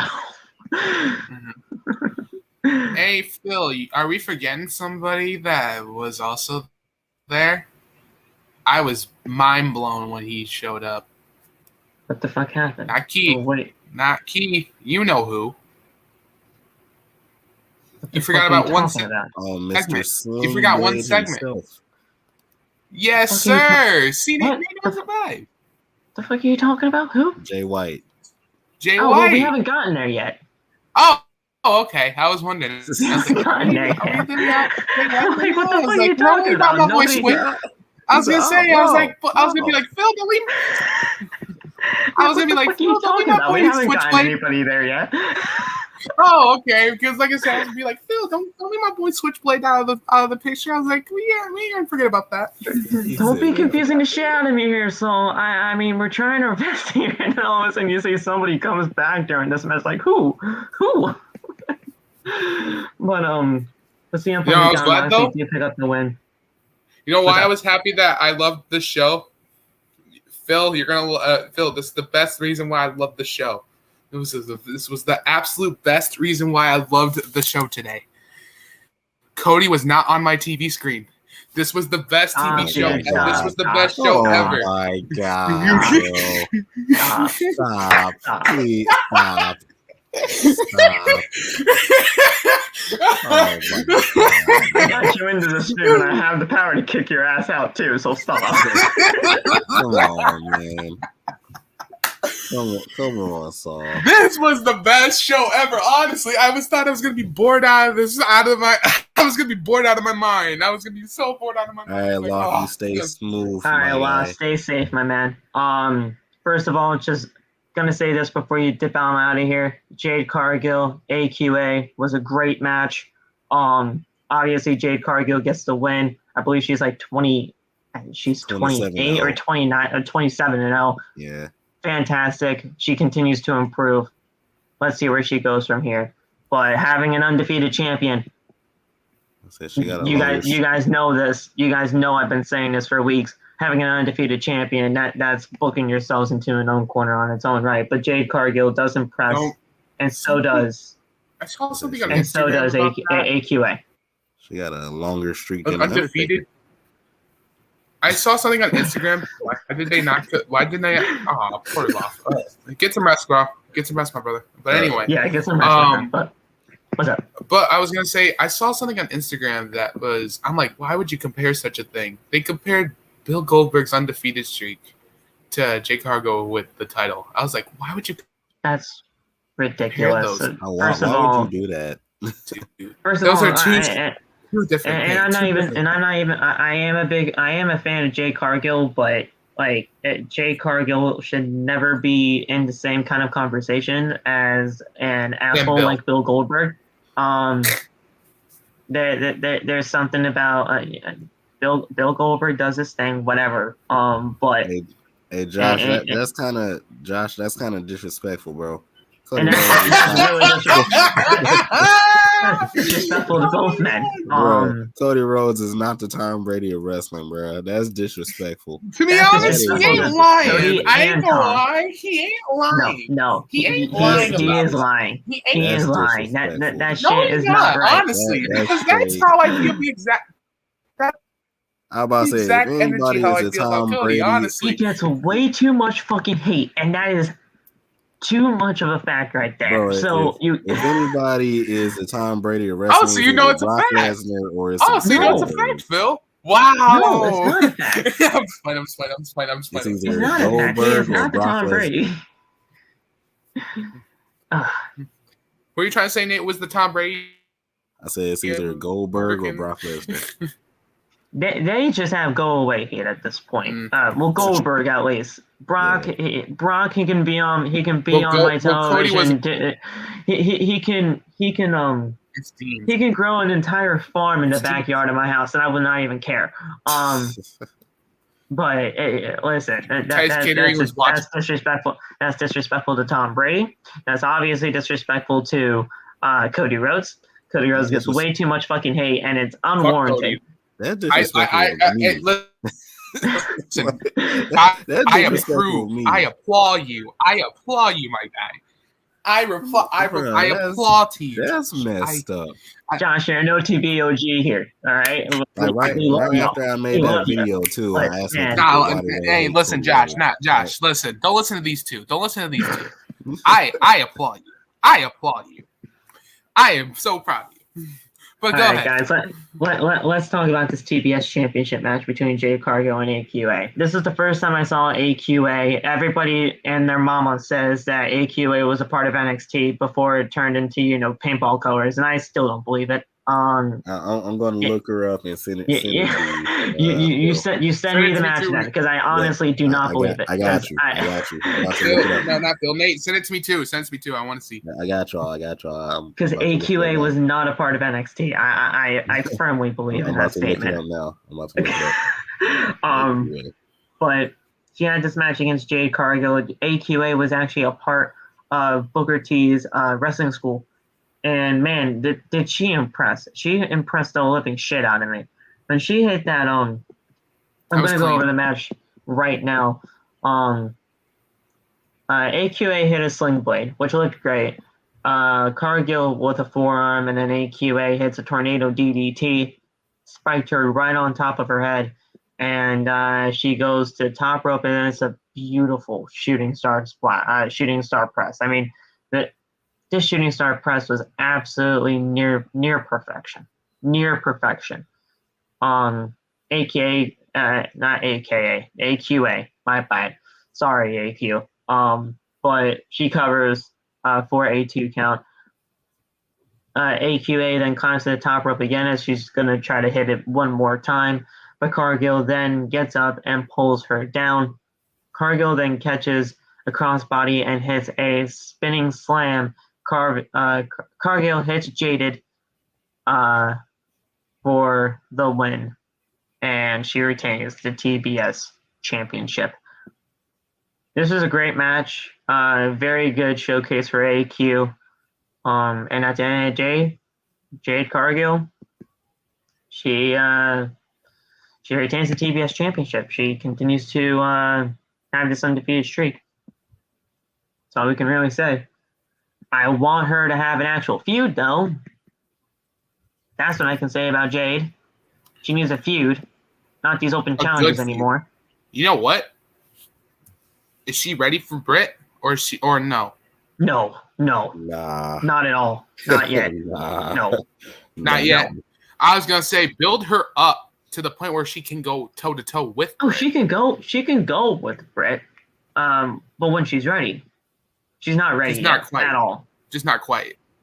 No, not at all, actually. She still has a lot of working to do.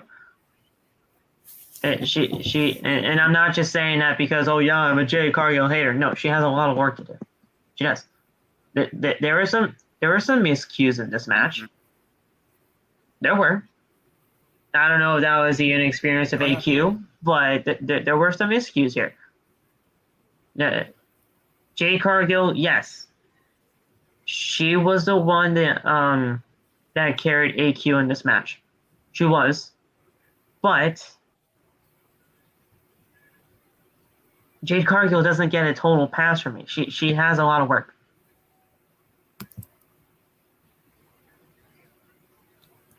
What are your thoughts, Nate? I'm sorry, say that again. My bad. Jade Cargill. This was a good match for both of them, but if Jade ever wants to get anywhere near the Doctor, she has some work to do. Oh yeah, most def. I was about to say, like, if she's trying to go near the Doctor, she has to face like the same competition that the Doctor has faced, and So far, she hasn't really did that besides like Ruby, maybe Nyla. I believe she fought Nyla. But like she need to get to the Riho. She need to get to Serena Rosa. Deeb. She need to get to who Red else? Velvet. Thunder Rosa again. Thunder Rosa, Velvet. Yeah, I mean, yeah, Velvet, all that. Yeah, there's many people that she can go up against, but at the end of the day, she has this TBS Championship.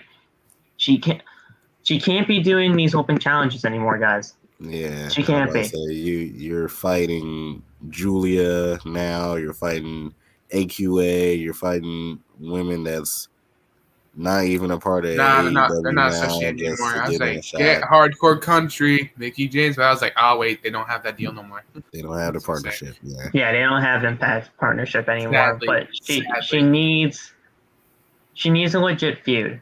Yeah, she do. And until that happens, I'm just playing. Melina, oh my god. She's a WWE for lifer kind of gal, for sure. She is, if anything. But she needs a legit feud. That's it. That's at the end of the day, J Cargo needs a legit feud. I agree. So we'll see what happens there, as she continues to try to build the prestige of that TBS Championship and that undefeated streak that she has. Serena Deeb makes her entrance, and first of all, I have to say Serena Deeb is one of my favorite AEW women right now in this company. She says that it took her 3 minutes to defeat Sky Blue, and there isn't a woman in the back that is on her level. Nobody in the back can go 5 minutes with her. So she issues a 5-minute rookie challenge. And Katie Arquette is already in the ring.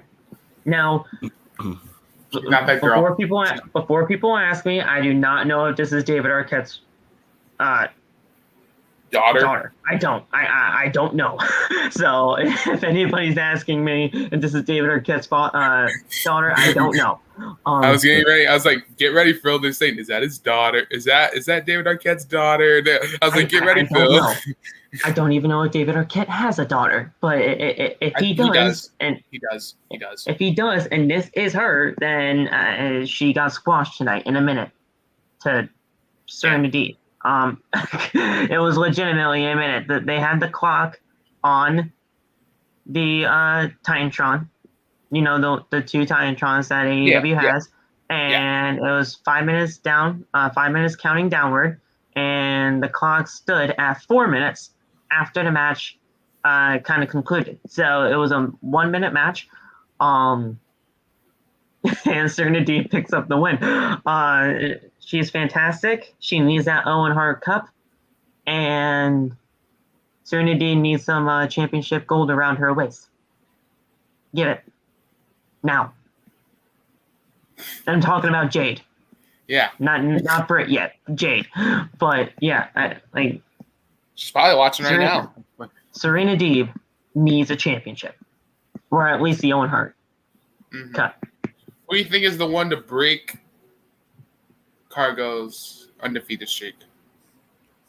If anything, I would want it to be Serena, but she got just to get that championship. But there's so much that you can do with it. But speaking of that Owen Hart Cup, I can't wait. Serena Deeb is one of my favorites to win this. Obviously, I want her to win it badly.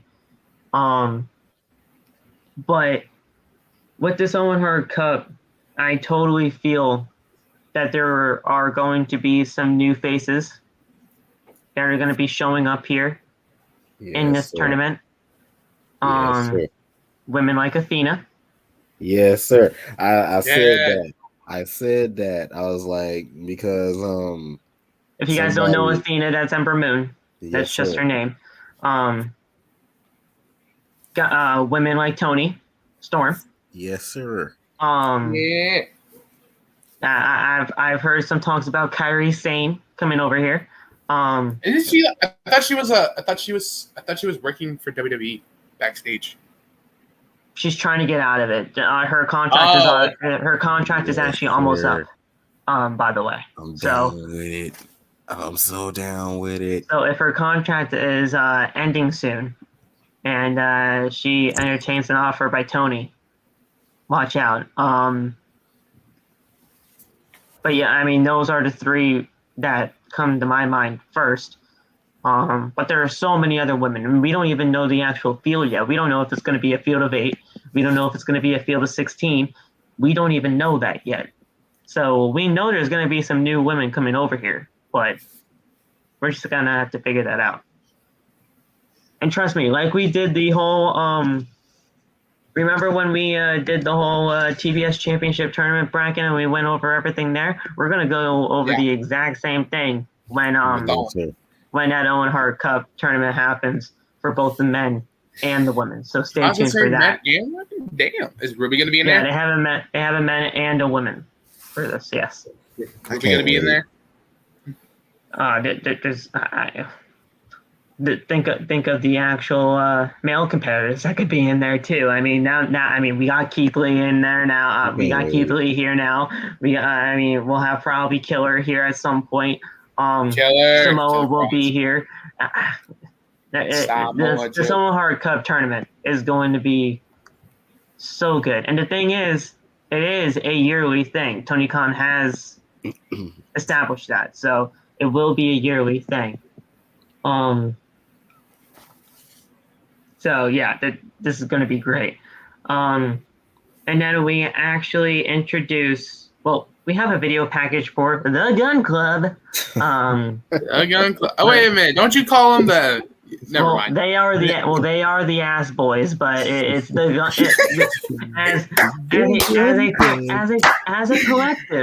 as a collective with their father involved, they are the Gun Club. I love when he says that. Phil. The Gun Club. The voice. The Gun Club. And then there are these ass boys.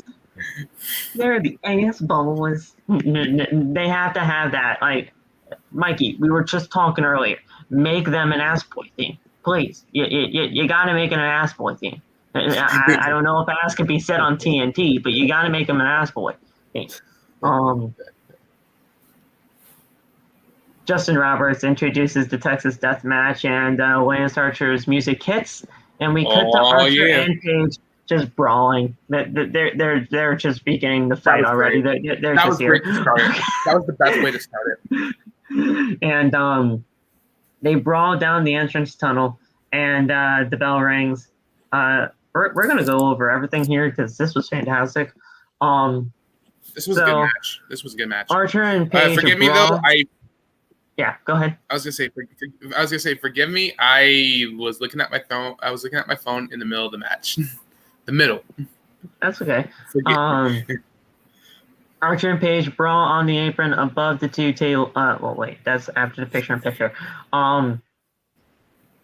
Paige hits Archer with the title, and Paige throws Archer through a glass panel that is on the entranceway. Now this was a very weird setup for that. I was confused. I'm like, where did that glass come from? Because when they were doing when they were making, we didn't have like legit entrances here. We just saw them brawling, and then all of a sudden the match starts. So they had, it was the heel tunnel that he smashed through, and it was just like a wall with like a glass door frame kind of thing, but it was just glass. It was a glass panel, and he just chucks him through it. It was a very, very weird looking kind of, spot, but anytime you hear glass shatter, it's going to be great. So you just hear it, and it's fantastic. But it was a weird spot, for sure. I will say that. So he crashes through the glass panel, and as soon as we As soon as he gets back up, obviously he is busted open to hell, and Paige drags him to the ring. Paige hits a buckshot lariat right away. Hangman was busted like crazy. Oh, Hangman he was busted open like crazy. Hangman was busted crazy at one point, but at this point in time during the match, it was only Lance Archer that was busted open. It looked I would say fantastic. Hangman was more cut open than he was in his match with Bryan Danielson. I wouldn't say that, but wouldn't go that far? Because he lost a lot of blood during both of those matches against Bryan. So, but yeah, so we had Paige drag him into the ring. Paige hits a buckshot lariat, and Archer falls to the outside. The referee counts for Archer, but he gets up at the count of 9.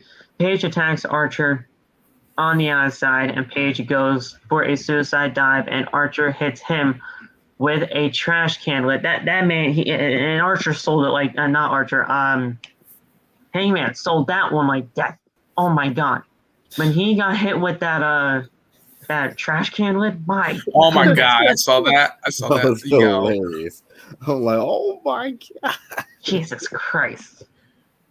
God, and that's the one thing I will say about Hangman Adam Page, man. This man sells like you would not even fucking believe, and he's gonna make you believe that the guy could honestly die during these matches. So he is fantastic. Don't kill Hangman. I'm just So once that all kind of happens, Dan Lambert then crawls out from under the ring. Did you see that too, or was he? It says he was running down the ramp. Man, I saw him. He came down the ramp. Yeah. Okay. I saw somebody come out from underneath the ring. I'm like, what the hell is happening here? That was Jake the Snake. That was Jake the Snake. Okay, Yeah. so Dan Lambert was running down, and he unscrews the top turnbuckle. Jake the Snake Roberts also comes out as Archer throws Paige into the crowd. So there we go. They both brawl through the crowd, and Archer goes for a chokeslam, but Paige then steps up onto a wall and hits a moonsault. Looked beautiful. That was beautiful, yeah. He didn't watch this time. He didn't. No. Back in the ring we go as Paige. He goes for the buckshot lariat, but can't because the top rope it's gone. Like the top rope was taken off. So he was going for a buckshot lariat, but he's like, shit, I can't grab the rope. There's nothing there now. So he can't because the rope is gone. We go to commercial break and picture. Archer and Paige brawl to the ring apron above 2 tables that were already set up at ringside.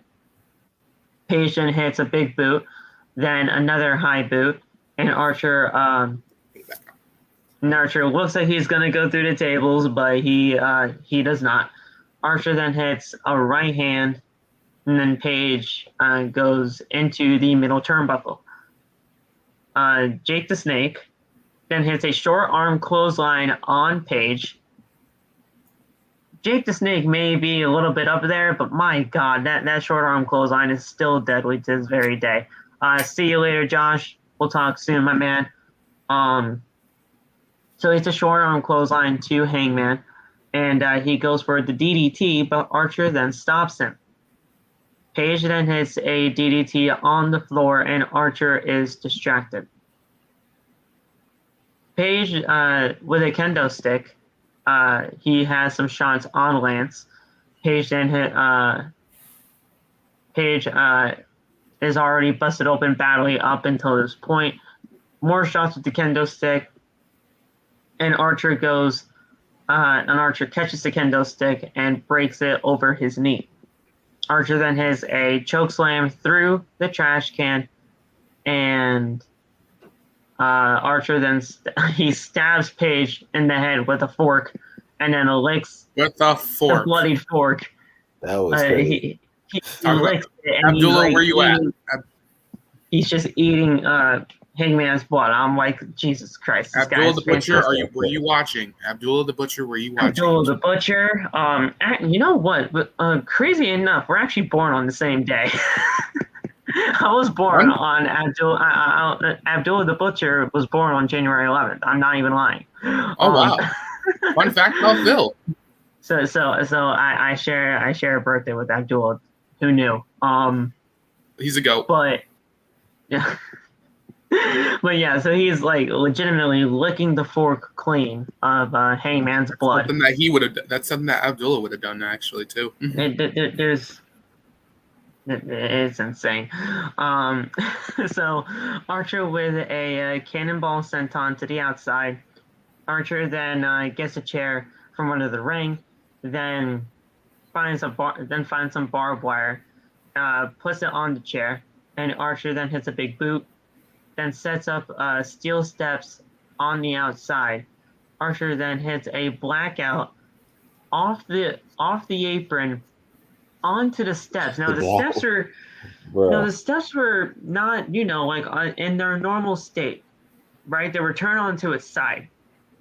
So obviously, when you do the goddamn blackout, you're not gonna have him have his back go on the actual stair part of the steel steps. You have to have him hit it on a flat surface.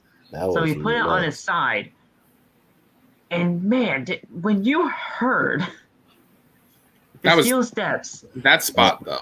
That was nuts. I was like when I saw it, I wasn't thinking too fond of it because I'm like, I said, Hangman is about to counter this. Nope, he landed. I'm like, oh. I thought Hangman got killed. I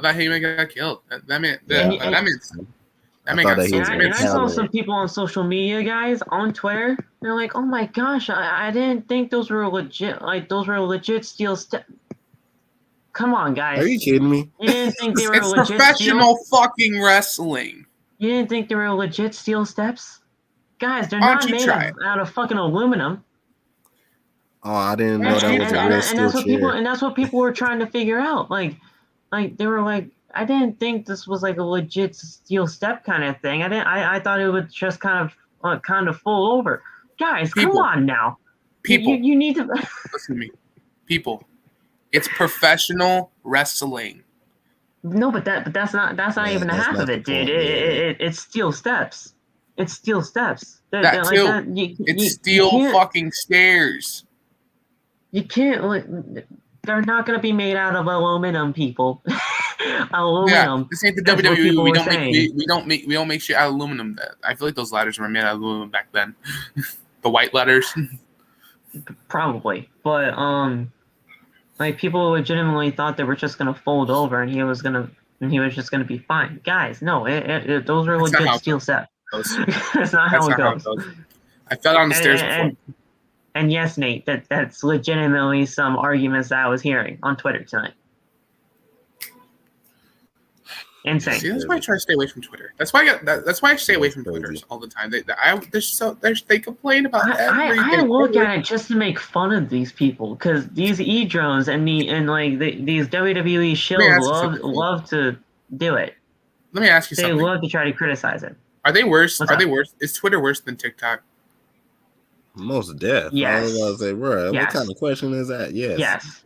The WWE e-drones and the shows over there on Twitter and everything, they legitimately try to they poke the littlest thing out of AEW and they're like, oh yeah, like this thing is shit, obviously. So like they were doing like all of this stuff with the steel step spot, and you were making like, oh my gosh, like Hangman Adam Page could have died. Like, why'd you guys even have to do this spot to begin with? I'm like, first of all, I don't think Hangman Adam Page would do this spot if they didn't think they can't do this, safely.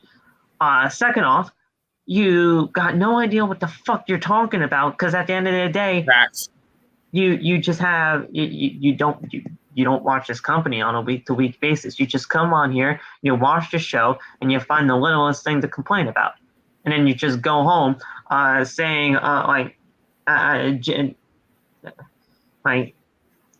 John Miranda, and then like maybe like 5 million other numbers at the end of that name. It's just saying with like 2 followers and 2 tweets saying, "Oh yeah, AEW sucks, WWE is better." Like, you don't know what you're talking about, dude. So get the hell home.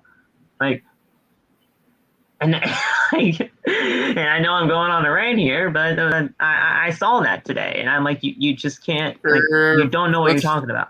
Let's face it, Phil. Like, we already know this. We're the most toxic community of them all. Yeah, but when John Miranda, who has 2 followers and 2 tweets saying, "Oh yeah, Adam Page could have died. Go fuck yourself, AEW." Like, go home, please. You need to go home, reevaluate your. Wrestling community is so toxic, bro. Like, they'll literally, like you said, Phil, they'll take the littlest things, taking the smallest thing, and they criticize it.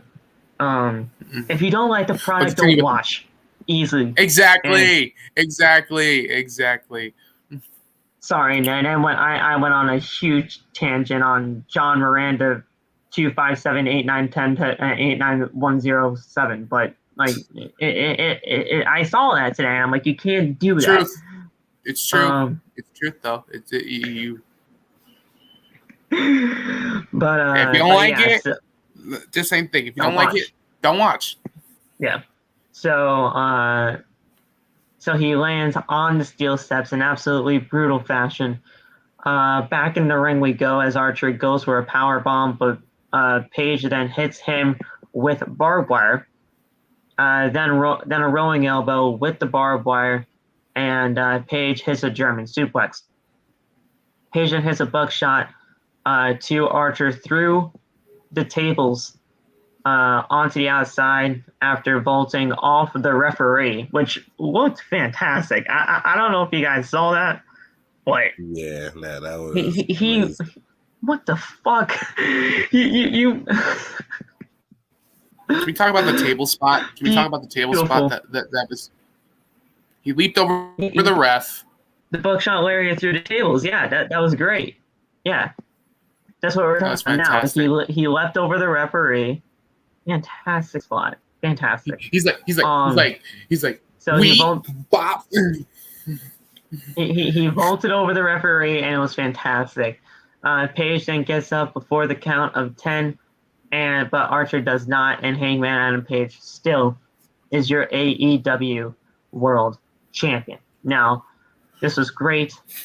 I loved every single thing about this, but what happened after the match is what's really going to set up for AEW Revolution in about 3 weeks' time.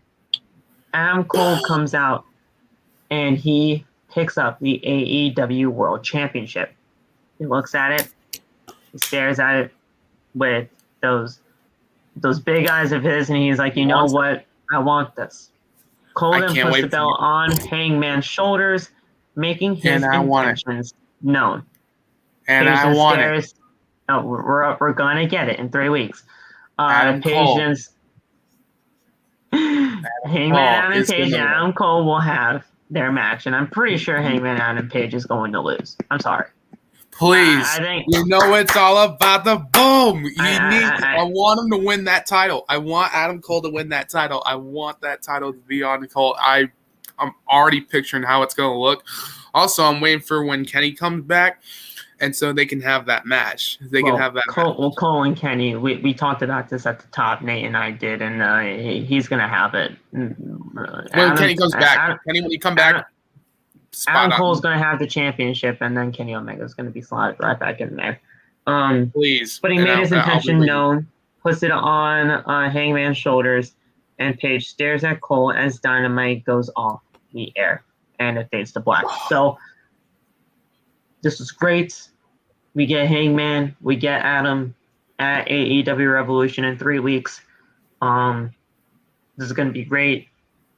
And at the end of the day, we're going to have a fantastic card for AEW Revolution. Jon Moxley and Bryan Danielson. Hangman Adam Page versus Adam Cole for the AEW World Championship. We have the possibility of CM Punk and MJF again.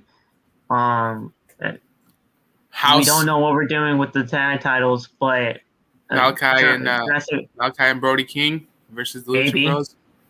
When Ray comes, if Ray is fully recovered to return. I don't think Ray will be fully recovered in 3 weeks, but it could possibly be a thing when he does return. I don't know what Jurassic Express will be doing for Revolution, but they're gonna have to defend the tag titles. J Cargo, I don't know what she's gonna be doing. Wait a minute. Don't know what you do with the tag titles. That's where you bring in Broken Hardys. You can do that. You can. I'm a genius. But if you're gonna bring in the Broken Hardys, they would have to win, and I would not want their tag team title reign, even though it was impromptu, to be cut short like that. Trust me, they'll be tag team champions, but we can't just hot shot them there just yet. Sammy Guevara, I feel like is going to be in a triple threat. Yes, he's going to be in a triple threat for that. Andrade and Darby. I'm sorry, but Andrade is winning. Sammy's just got the championship though back. I mean, he just got it back. I love Sammy, but I want Andrade as champion. I've been wanting that for a minute. AEW Revolution last year, Darby Allin and Sammy Guevara actually faced off. I don't think it was for the TNT Championship, and somebody could look that up for me. But they did face off at AEW Revolution last year. I think that's going to be a triple threat. We're going to have a big AEW Revolution. You guys already know we're going to be reviewing it here. I'm getting that pay-per-view. I'm watching that pay-per-view. I'm going to be here on OTB and reviewing that motherfucker. So it's going to be great. Shit. Oh shit! And I can't wait. And I can't wait for. I can't wait. I can't wait for Adam Cole to be champion. You know, can't wait. Can't wait for that. You know, can't wait for. There's a lot of stuff in store for wrestling. God, I love professional wrestling.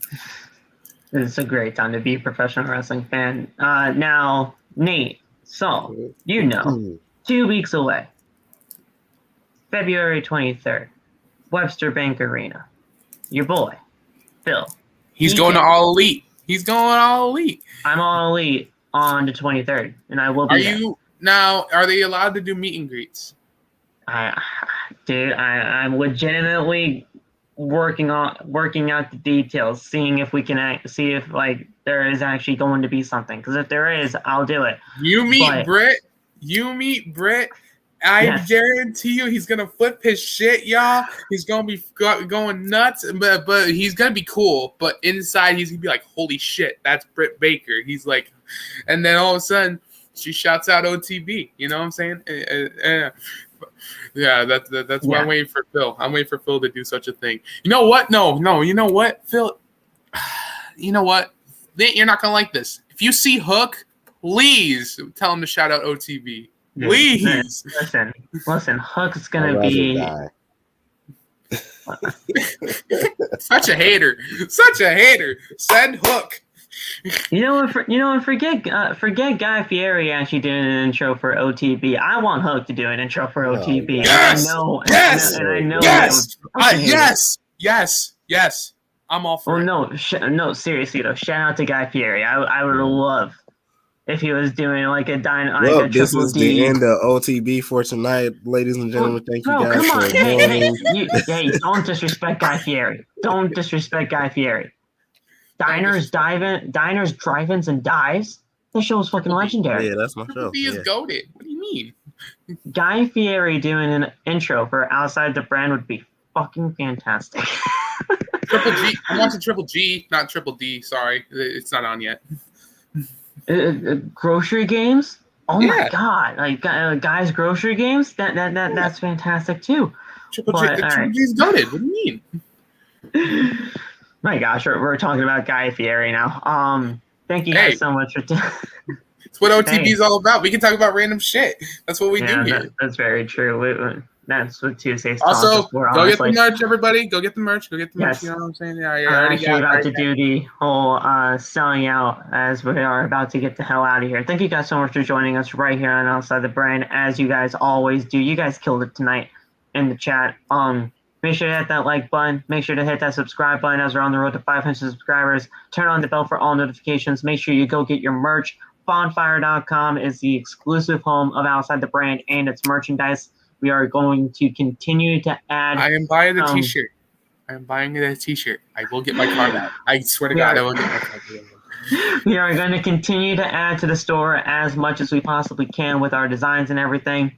Nate, like I said, if you have your designs, send them over to me. I'll make the T-shirts, and they'll be on bonfire.com within like maybe the next 2 days or so. And Saul, same with you. If you have any designs, send the actual logo to me.